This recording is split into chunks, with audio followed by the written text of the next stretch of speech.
11월 11일 월요일 주모임 시작하겠습니다.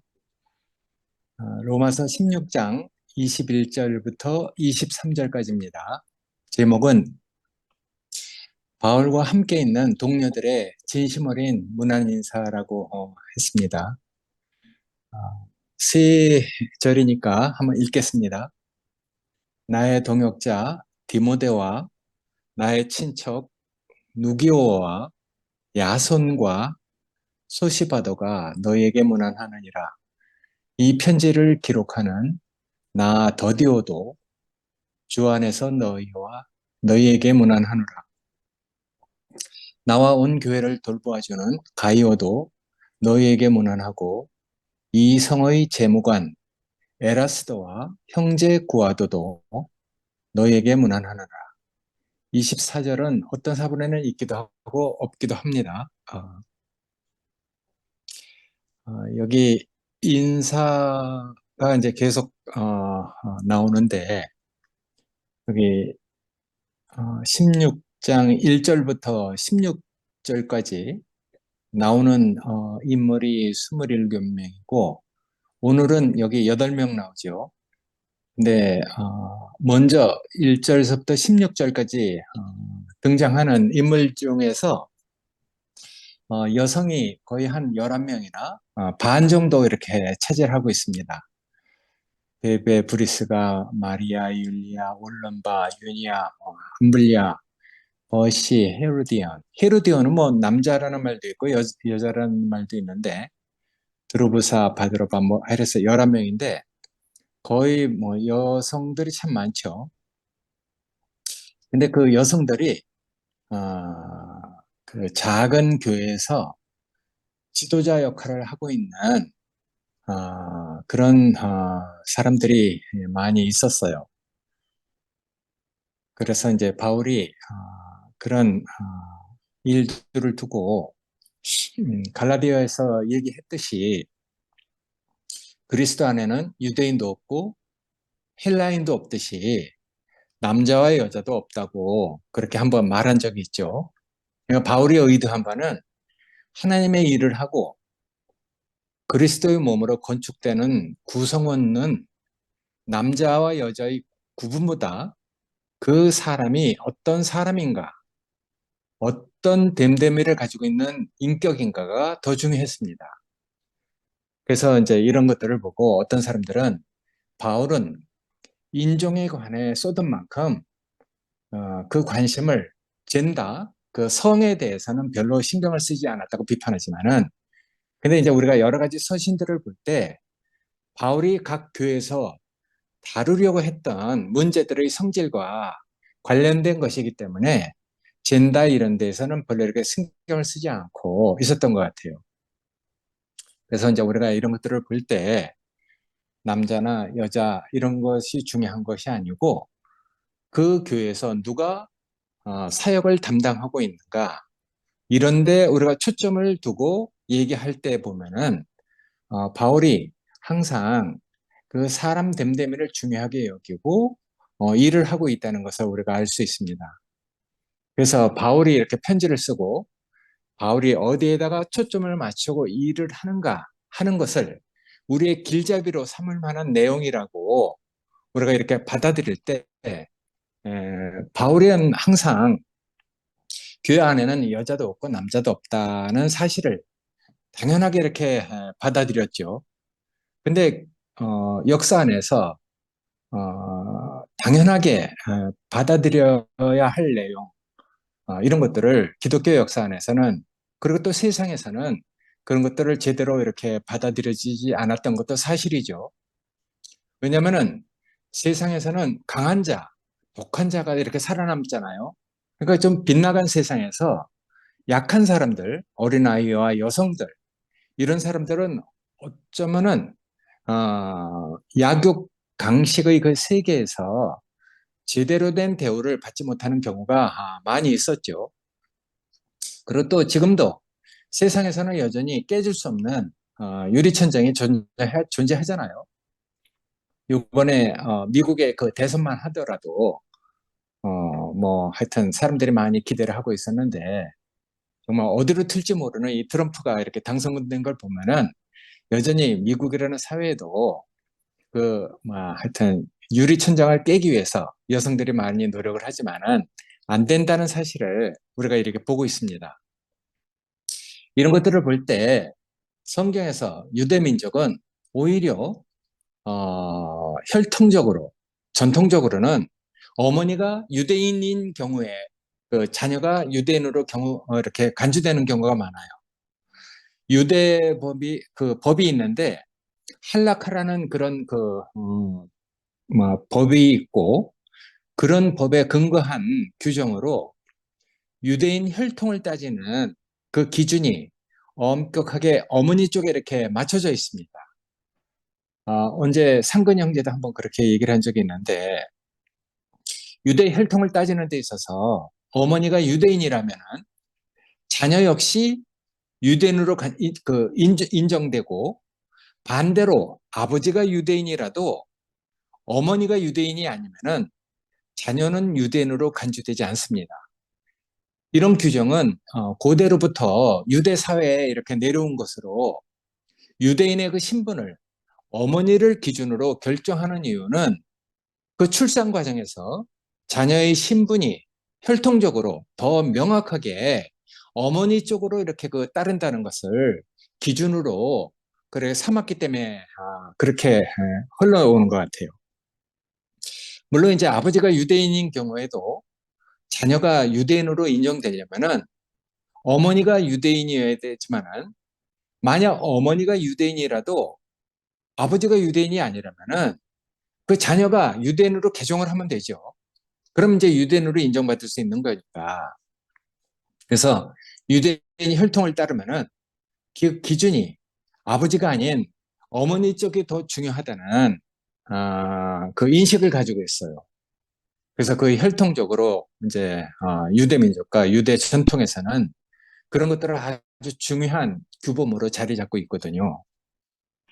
근데 이제 그런 규범을 가지고 있지만은 초기 기독교가 나타날 때 이런 사고가 유대 사회나 강대국 그런 세력에서는 거의 희박해져서 어린아이와 여성은 소유물, 뭐 재산의 일부로 취급되든지 이런 그 일들을 우리가 이제 역사 교육을 통해서 배우기도 했죠. 그래서 이런 것들을 볼 때 가장 선진화된 나라는 약자들이 보호를 받고 한 인격으로 대우받을 수 있는 정서와 문화를 가진 나라, 이런 나라가 가장 이제 선진국이죠. 그래서 우리 교회에서도 어린아이와 여성들이 소중하고 인생을 활동을 살아온 그 노인들의 그 어떤 그 삶이 마치 그 도서관 하나로 이렇게 간주되는 그런 인식은 교회가 가지고 있는 가장 바른 인식 중에 하나죠. 노인 하나가 이렇게 돌아가시면은 도서관 하나가 없어진다는 그런 말도 있잖아요.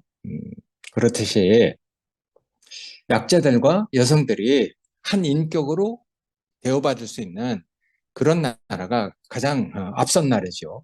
음, 여기 21절에 보면은 이제 나의 동역자 디모데라고 했는데 우리가 디모데를 잘 알고 있잖아요. 사도행전에 보면은 바울이 더베와 루스드라는 그 지역에 이르렀는데 거기 디모데라 하는 제자가 있으니 그 어머니는 믿는 유대 여자요 아버지는 헬라인이라. 그래서 거기에 보면 이제 디모데가 어떤 배경을 가지고 있는지 자세히 설명을 하고 있습니다. 그래서 디모데는 루스드라와 이고니온에 있는 형제들에게 칭찬을 받는 자다 이렇게 얘기하고 있잖아요. 루스드라 그 지역 형제들한테 아마 좋은 인상을 주고 아마 반듯한 그런 삶을 살았기 때문에 칭찬을 받는 사람으로 보이고 있습니다. 그래서 이제 바울이 그를 데리고 전도 여행을 떠나려고 할 때 그 지역에 있는 유대인으로 인해서 그를 데려다가 할례를 행하게 하고 전도하는데 이렇게 데려갔거든요.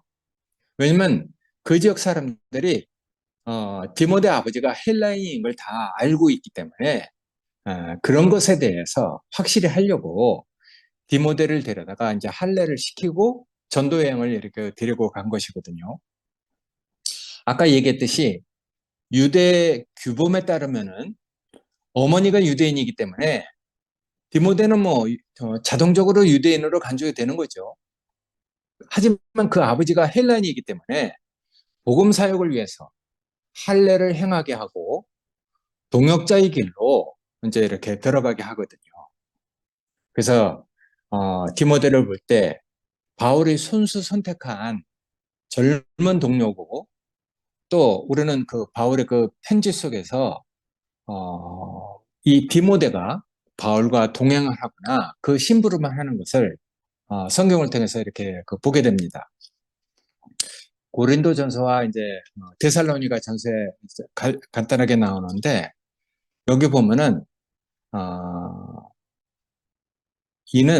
디모데는 주 안에서 내가 사랑하고 신실한 나의 아들이라고까지 하거든요.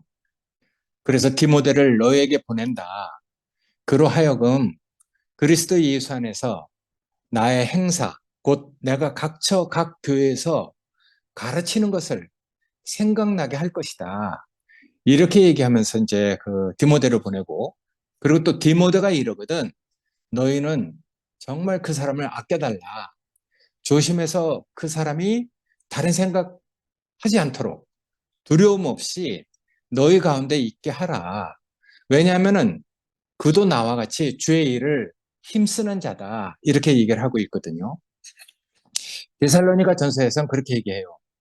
우리 형제, 곧 그리스도의 복음을 전하는 하나님의 일꾼인 디모데를 보내노니 이는 너희를 굳건히 하고 또 너희 믿음에 대해서 위로를 할 사람이다. 이렇게 하고 이제 보내거든요.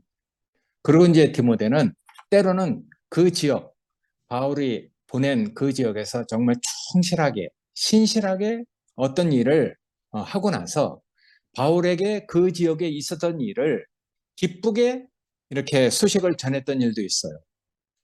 여기 보면은 디모데가 너희에게로부터 나에게 와서 너희 믿음과 사랑의 기쁜 소식을 우리한테 이렇게 전해줄 때 우리가 항상 너희를 잘 생각하고 또 너희도 그렇게 잘 있다 하니까 우리가 너희를 얼만큼 간절히 이렇게 보려고 하는 건지 디모데가 그런 소식을 전해줘서 우리가 정말 이렇게 마음이 기쁘다 하는 말들을 하고 있거든요. 그러니까 바울이 디모데를 정말 아끼고 디모데의 어떤 총명을 귀하게 이렇게 사용될 수 있도록 그렇게 길을 열어준 것 같아요. 그래서 사도 바울이 얼마나 아끼고 사랑했으면은 자기 아들이라고까지 얘기를 했겠습니까? 우리 영식이 형제가 저기 임실에 있는 양수인 형제를 얘기할 때 항상 보고만 해서 내 아들이다 이렇게 소개하는 것을 우리가 듣잖아요. 아마 그런 마음이겠죠.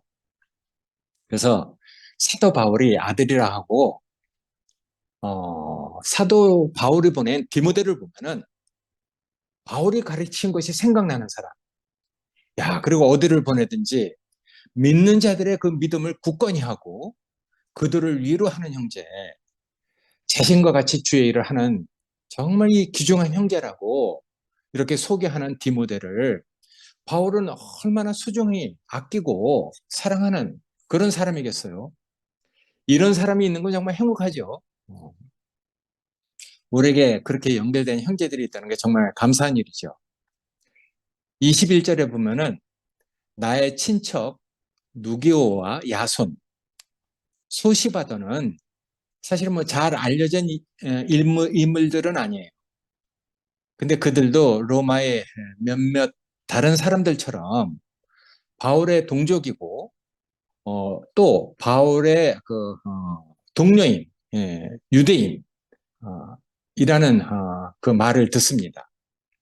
그러니까 아마 친척이라는 말까지 하는 걸 보면은 아주 가까운 관계를 암시하는 말일 수도 있고, 여기 야손하고 소시바다는 사도행전에 이렇게 나오는 그런 사람이겠죠. 그러니까 이제 동명이인일 수도 있다 이렇게 얘기를 하지만은 우리는 아마 같은 사람이라고 이렇게 그 보고 사도행전을 보면은 거기 그렇게 써 있어요. 바울과 동료들이 데살로니가에 이르러 유대인 회당에서 성경의 뜻을 풀어 그리스도가 해를 받고 죽은 자 가운데서 다시 살아난 것을 증거할 때 그 중에 경건한 헬라인의 큰 무리와 적지 않은 규부인들도 권함을 받고 바울과 신라를 이렇게 그 따르는 일들이 이렇게 생기거든요. 그러니까 이제 그 지역이 뭐 이렇게 넓지 않고 큰 도시가 아니니까 그런 소식을 유대인들이 듣고 이제 시기가 나서 어, 저자의 어떤 그 불량한 사람들을 데리고 와서 떼를 지어서 막 이제 문제를 일으켰단 말이에요. 그래서 야손이라는 형제의 그 집에 침입해서 바울과 신라를 끌어내려고 했는데 그 사람들을 발견하지 못하고 없으니까 할 수 없이 이제 그 집 주인 야손을 형제들하고 이렇게 그 끌고 읍장들 앞에 가서 막 소리 질러서 이제 분란을 일으키는 것이거든요. 어떤 분란을 일으키냐면은 천하를 어지럽게 하던 자, 사람들이 여기 우리 마을에도 왔다. 다른 성경에는 연병을 일으키는 자라고까지 막 이렇게 험한 말을 하거든요. 그러니까 이제 그 지역에 많은 문제가 일어난 것이겠죠. 그래서 이제 바울과 신라를 찾으려고 하다가 없으니까 그 집 주인 야손을 이제 끌어와 갖고 이제 모함을 하는 것이죠. 이 사람들이 다 가이사의 그때 이제 총독이 가이사였으니까 가이사의 명을 거역하여 말하되 다른 임금 가이사라는 그 총독 말고 다른 임금이 유대에서 이제 이렇게 났다고 하면서 다른 임금 곧 예수를 하는 이가 있다더라 하고 이제 문제를 일으켰죠. 그래서 이제 무리와 읍장들이 이 말을 듣고 이제 소동이 일어났잖아요. 근데 이제 바울과 신라를 찾지 못하니까 할 수 없이 야손과 그 나머지 사람들을 보석금을 받고 놓아줬다는 이야기가 그 기록되어 있습니다. 그 당시에도 보석금이라는 그 제도가 있었던 모양입니다. 그렇지만 하여튼 이런 일들을 볼 때 야손이라는 사람은 데살로니가에서 바울을 통해서 많은 고난을 겪은 사람이잖아요. 그리고 이제 또 거기에 보면은 소바더, 아리스토가와 세군도 뭐 이런 여러 가지 사람이 나오는데 그 아시아까지 에, 바울이 전도 여행을 갈 때 베레아 사람 브로의 아들 소바더 그리고 또 데살로니가 사람 아리스다가와 세군도 더베 사람 가이오와 디모데 아시아 사람 두교와 드르보 여러 사람이 나오는데 어쨌든 아시아로 전도 여행을 떠날 때 앞날을 모르잖아요. 어떤 고난을 겪게 될지도 모르는 아시아까지 함께 전도 여행을 떠났단 말이에요. 그 사람이 여기 이제 있는 소바더, 또 디모데와 함께 이렇게 거론된 것을 볼 때 아마 바울은 어려움과 고난을 함께한 그들과의 그 관계가 얼마나 깊은 관계로 맺어진 동료였는지 이 글을 읽을 때마다 이렇게 느껴지거든요. 그래서 혈육이라는 의미의 친척이라고 그렇게 얘기를 했던 것 같아요. 이런 것들을 볼 때 우리도 이제 인생을 살면서 많은 사람들을 이렇게 그 이제 알게 되는데 여러 사람들이 우리 인생에 이렇게 있잖아요.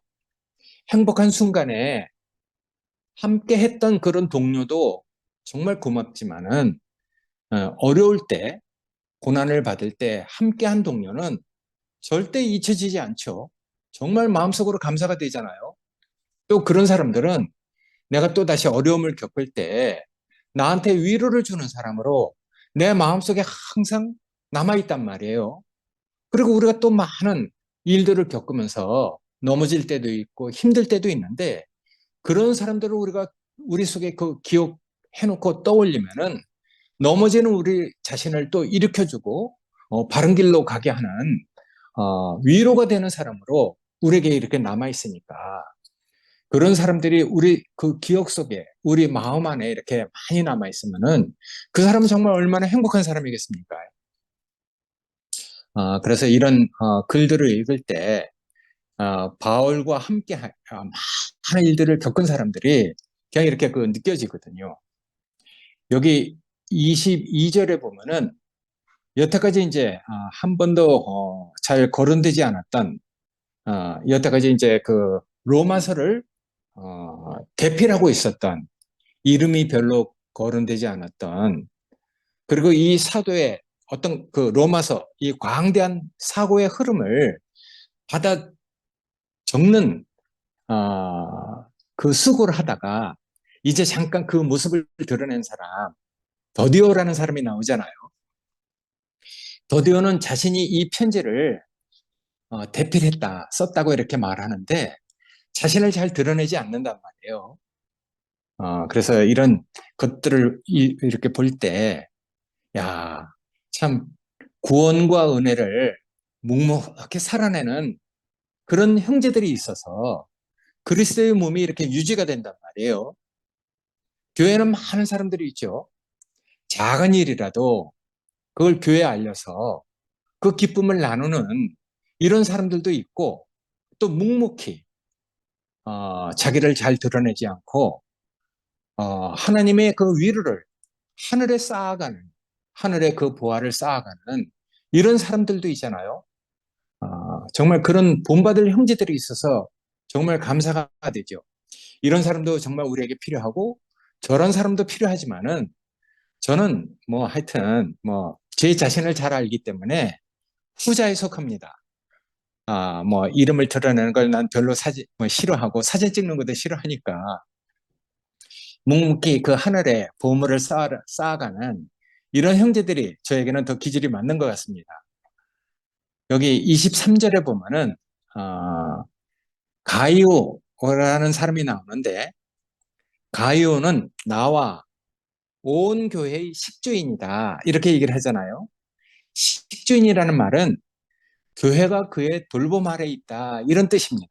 아, 그러니까 그가 속한 지역의 작은 가정교회가 그의 그 돌봄 아래 그 집에서 모임을 하고 심지어는 바울까지 돌보아 줬다고 이렇게 얘기를 하잖아요. 고린도전서에 나오는 고린도 거민이죠. 그 주민인데 고린도 교회에 그 분열의 문제가 있을 때 나는 아볼로에게, 나는 게바에게, 나는 바울에게 이렇게 해서 분열의 문제가 있었잖아요.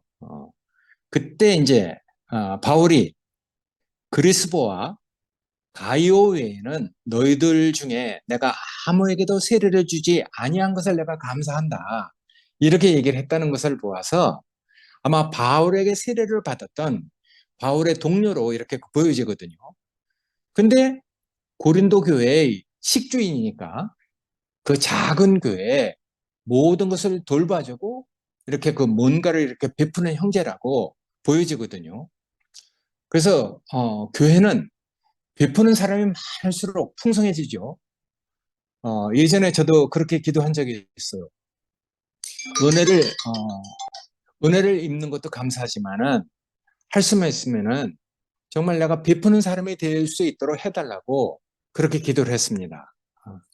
그러니까 은혜를 받고 선물을 받는 것도 참 감사한 일이지만은 베풀 때 우리가 더 행복하고 더 하나님께 감사가 되잖아요.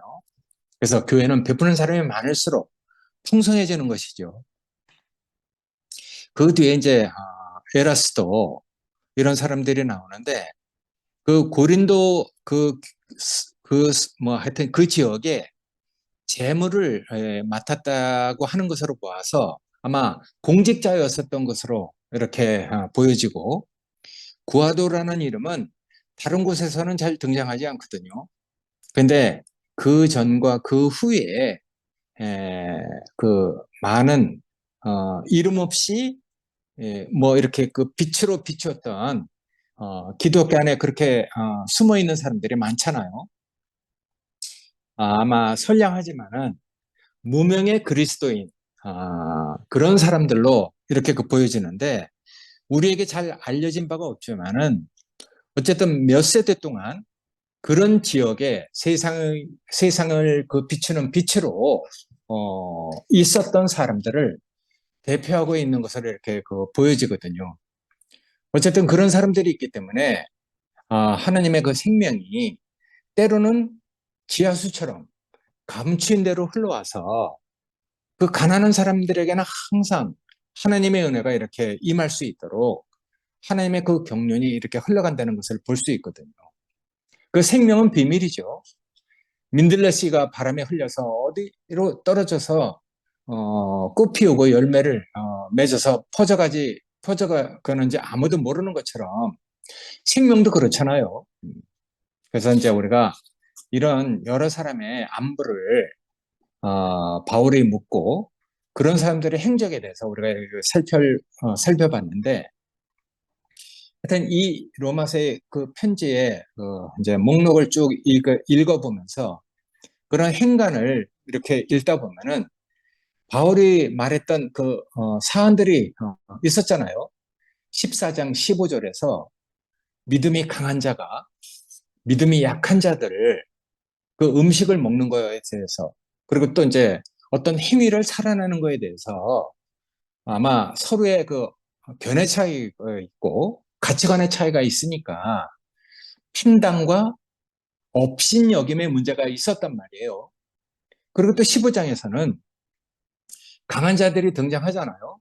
그래서 바울은 자기를 강한 자라고 이렇게 얘기를 하면서 약한 자들과 그리고 또 그 강한 자들이 자기를 기쁘게 하지 않고 연약한 자와 그 이웃들을 어떻게 보살피고 그런 사람들의 약점을 어떻게 담당해야 되는지 그런 문제에 대해서 얘기한 적이 있단 말이에요. 분명히 로마에 이제 그런 문제가 있었던 것은 사실이니까 바울이 뭐 없는 말을 지어냈겠습니까?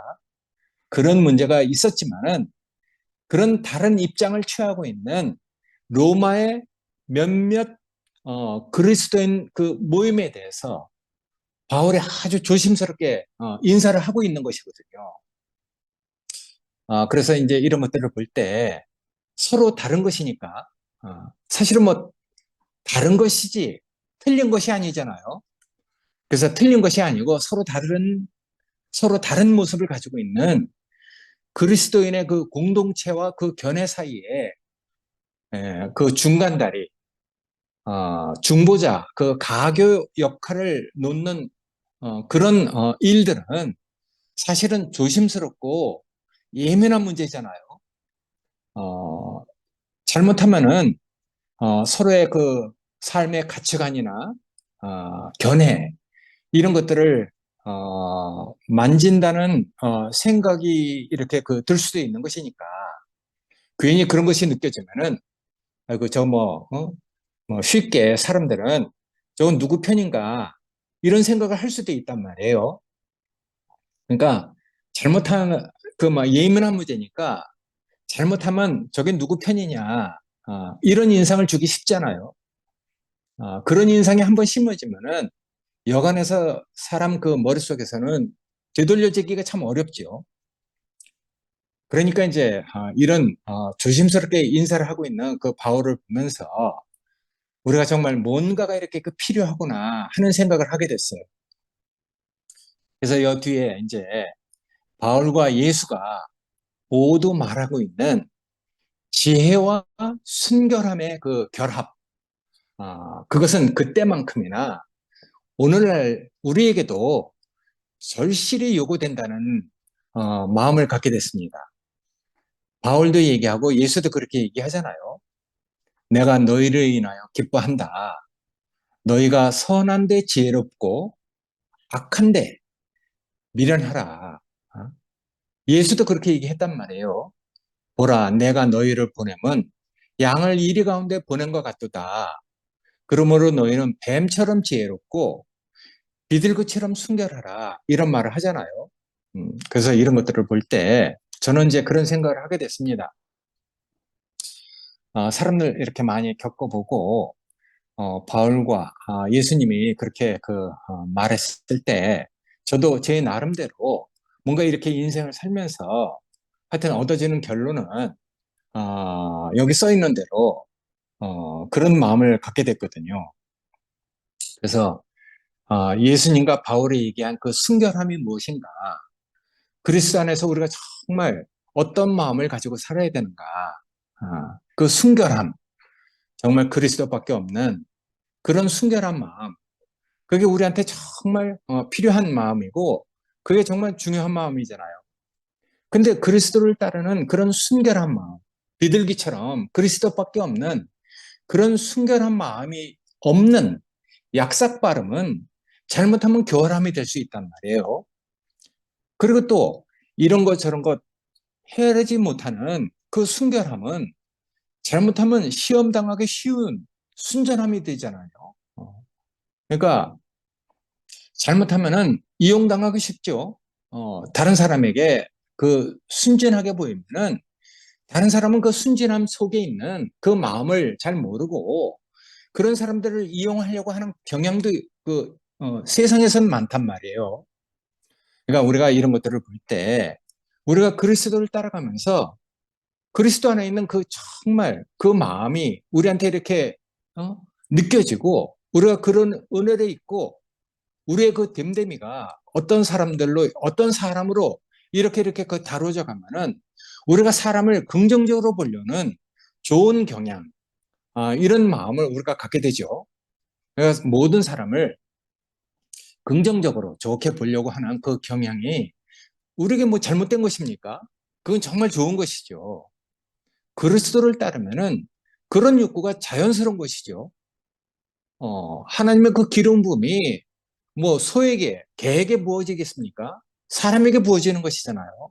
그러니까 우리는 정말 사람이 귀중하죠. 음, 그렇지만 이 사람이 귀중하지만은 상대가 어떤 사람인지 그걸 우리가 제대로 인식하는 것이 필요하잖아요.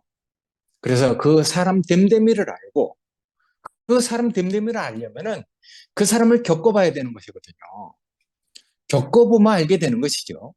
그래서 그 사람이 겪고 나서 어떤 사람이는 것을 우리가 인식하게 되면은 우리가 사람을 좋게 보려고 하는 그런 긍정적인 어떤 것들도 이렇게 절제되고 균형 잡힌 모습으로 이렇게 탁,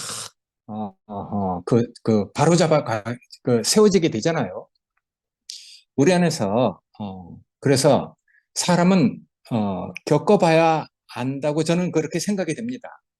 물론 첫인상도 중요하고, 그 사람의 어떠한 것도 참 중요하지만은, 신뢰라는 것은 내가 아무리 믿고 싶어도 그 사람이 나에게 믿음을 주지 않으면 우리가 어떻게 그 사람을 신뢰할 수 있겠습니까?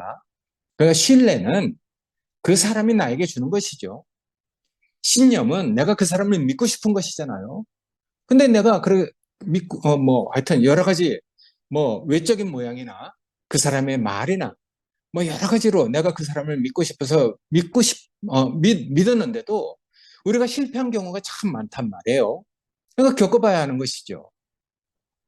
그래서 겪어보면 그 사람이 누구인지 우리가 알게 되잖아요. 그래서 그런 사람이 우리에게 딱 어떤 사람으로 인식되면은 우리의 그 긍정적인 욕구는 절제되고 균형 잡힌 모습으로 이렇게 다 이렇게 자리 잡아가죠. 누그러뜨려지게 되는 것이죠. 바울처럼 그러면 이제 모든데 내가 처할 수 있는 그런 지혜를 갖게 되잖아요. 내가 궁핍함으로 말하는 것이 아니다. 내가 이렇게 얘기하는 것은 아무쪼록 사람 하나를 얻기 위해서 이렇게 얘기를 한다. 그래서 내가 풍부에 처할 줄도 알고 궁핍에 처할 줄도 아는 것은 내가 그리스도 안에서 일체의 비결을 배웠기 때문이다. 이렇게 얘기를 했단 말이에요. 그러니까 바울은 많은 사람을 겪은 사람이죠. 그러니까 이런 바울이 그런 삶의 경험을 가지고 이런 얘기를 하니까 우리가 바울이 왜 그런 얘기를 하는지 너희가 선한데 지혜롭고 악한 데는 순결하게 원한다. 이런 말을 하잖아요. 그러니까 우리가 이런 것들을 보고 우리가 정말 사람을 어떻게 봐야 될지 그런 마음을 갖게 된단 말이에요. 그러니까 우리가 이제 이런 것들을 볼 때 로마서 1장에서 절망적인 상태에 빠진 우리의 상태 그런 것들을 우리가 이렇게 겪은 사람들이잖아요. 우리가 다 절망적인 상태에서 구원을 얻은 사람들이니까. 근데 이제 로마서 1장에서 정말 하나님이 버린 사람들이 있단 말이에요. 저희를 마음의 정욕대로 하라고 내버려 두고 저희를 부끄러운 욕심에 내어 버려두고 또 저희 마음에 하나님 두기를 싫어하며 하나님께서 저희를 그 상실한 마음대로 내버려 두서 내버려 둬갖고 합당치 못한 일을 하게 했단 말이에요. 오죽하면 하나님이 버리겠습니까? 그 사람을 아니까 정말 그 사람의 때를 또 기다리는 것이잖아요. 음, 그래서 그가 정말 목마를 때 다시 하나님을 찾을 때까지 하나님은 또 기다리시는 것이죠. 음, 그러니까 우리가 섣불리 하나님이 버린 사람을 내가 뭐 어떻게 살려보겠다고 이렇게 대들면은 우리의 그 순진함이 시험 당할 때도 있단 말이에요. 예전에 그런 실패를 내가 많이 해봤으니까. 그러니까 오죽하면 하나님이 버렸겠습니까? 어, 그러니까 합당치 못한 사람들 이런 사람들 많이 있거든요. 우리가 이제 교회 생활하면서 그런 사람들하고도 많이 부딪혔잖아요. 근데 그런 사람들하고 어떻게 일일이 대꾸를 하고 말을 섞겠습니까? 섞어보면 알거든요. 그 진리를 뭔가 이렇게 지키려고 했던 나의 그 가소로움이 아이고 내가 무슨 진리를 지키겠습니까? 하나님의 일을 내가 하면 얼마나 하겠습니까? 내가 진리를 위할 자도 아니고 하나님을 위할 자도 아니라는 것을 내가 뼈저리 느낀 사람이에요. 그런데 우리 안에는 옳은 것, 바른 것을 지키려고 하는 뭔가 진리를 지키려고 하는 그런 욕구가 있단 말이에요. 근데 그런 것들이 다 내 자신의 어떠함하고 결핍되어 있기 때문에 나는 많은 실패를 한 사람이거든요. 해보면 알게 됩니다. 그런 사람하고 이전 투구를 하고 싸워보면은 내 안에 화평과 안식이 다 없어져요. 내 안에 하나님의 위로가 사라지고 진리를 지키려고 하는 그 시험에 빠져갖고 내가 이전 투구를 해봤기 때문에 해보면 나중에 깨닫게 되거든. 사랑이 희미해지고 나는 가식과 위선으로 살게 되고 얼마나 내 자신이 정말 뭐 하여튼 그 내 자신의 어떠함이 다 드러나는지 뼈저리게 그걸 해봤거든요. 그래서 나중에는 그걸 알게 됐죠. 아이고 참 내가 만지지 않아야 될 것을 만졌구나. 하나님을 왜 그렇게 버렸는지 그걸 알게 됐어요.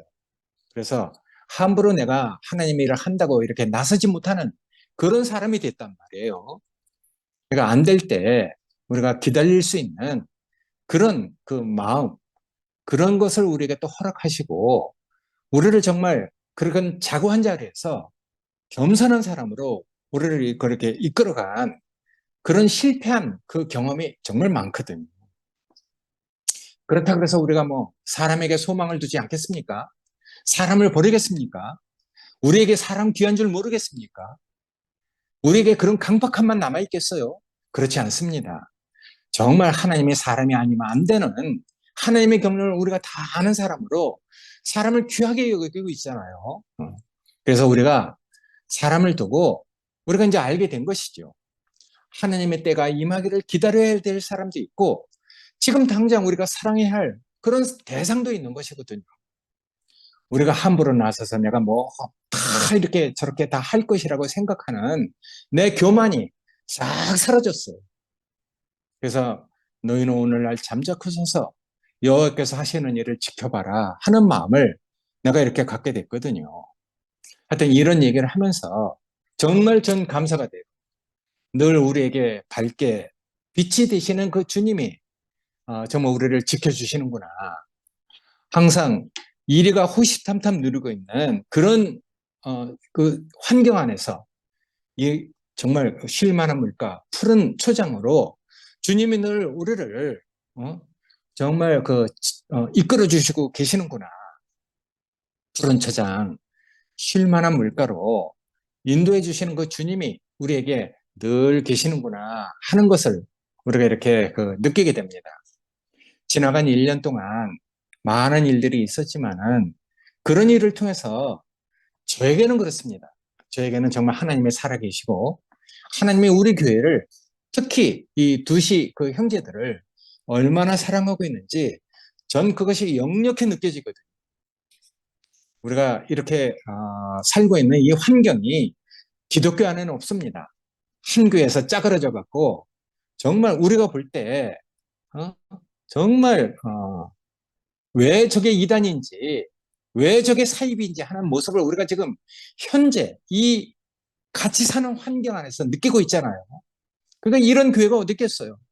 한 교회에서 우리가 정말 천하에 없는 그런 인격, 천하에 없는 그 교회를 우리가 누리고 살다가 이건 정말 천하에 없는 그 부끄러움이 됐단 말이에요. 그러니까 우리가 정말 이런 모든 것을 다 겪은 사람으로서 우리가 어떤 마음을 갖고 살아야 할지 하나님 우리에게 정말 알려주는 바가 하나님이 우리에게 시사하는 바가 너무 넓잖아요. 너무 깊잖아요. 그러니까 우리가 이런 것들을 경험하고 나서 우리가 어떻게 사람을 봐야 될지, 어떻게 그 사람을 인식해야 될지, 이런 것도 우리가 다 이렇게 알게 됐단 말이에요. 물론 저만큼입니다. 저만큼이지만은, 그래도 하여튼, 이런 경험을, 갖게 하시는 하나님이 정말 감사하고, 이런 환경 안에서도 늘 이렇게 귀한 형제들하고 그리스도의 몸으로 정말 이렇게 건축되는 이런 귀한 형제들이 있다는 것이 저는 가면 갈수록 정말 귀하고 감사하다는 생각을 하게 됐습니다. 어, 말을 아멘, 하다가 좀 길어졌는데 어쨌든 여러분들이 좋다는 얘기입니다. 감사합니다. 아멘, 아멘.